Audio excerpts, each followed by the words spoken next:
थाना देवा के पुलिस और हमारी सर्विलांस तथा स्वाट की टीम द्वारा एक संयुक्त प्रयास में ये 3 अभियुक्त गिरफ्तार हुए हैं, जिनके द्वारा पिछले मोबाइल स्नैचिंग की और शराब की दुकानों से वापस हो रहे सेल्समैन के साथ लूटपाट की घटना की गई थी।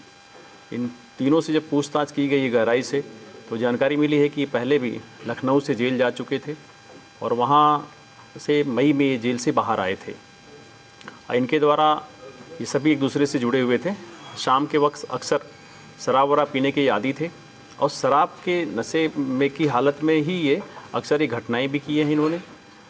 और शराब के दुकान पर क्योंकि इनका आना जाना होता था तो वहीं से सेल्समैन को ये टारगेट करते थे, क्योंकि इनको जानकारी थी कि लास्ट में जब वो क्लोज करके जाता तो कुछ न कुछ पैसा लेके जाता है।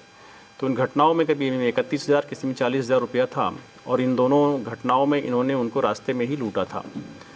इसमें रोचक बात ये भी है कि इन घटनाओं के बाद ये कुछ इस तरह से बिहेव करते थे कि इनके घर के लोगों को, आसपास के लोगों को पता भी नहीं चल पाया था आज तक कि किसी क्रिमिनल एक्टिविटीज़ में शामिल हैं।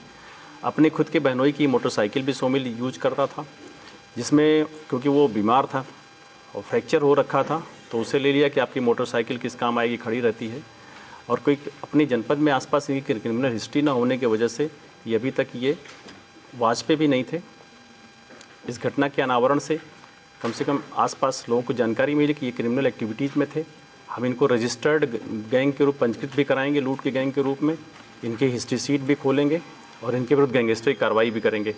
इस घटना में शामिल अभी 2 लोग हमें वांछित हैं, उनकी हम लगातार टीमें हमारी तलाश में हैं और शीघ्र उनको गिरफ्तार भी करेंगे।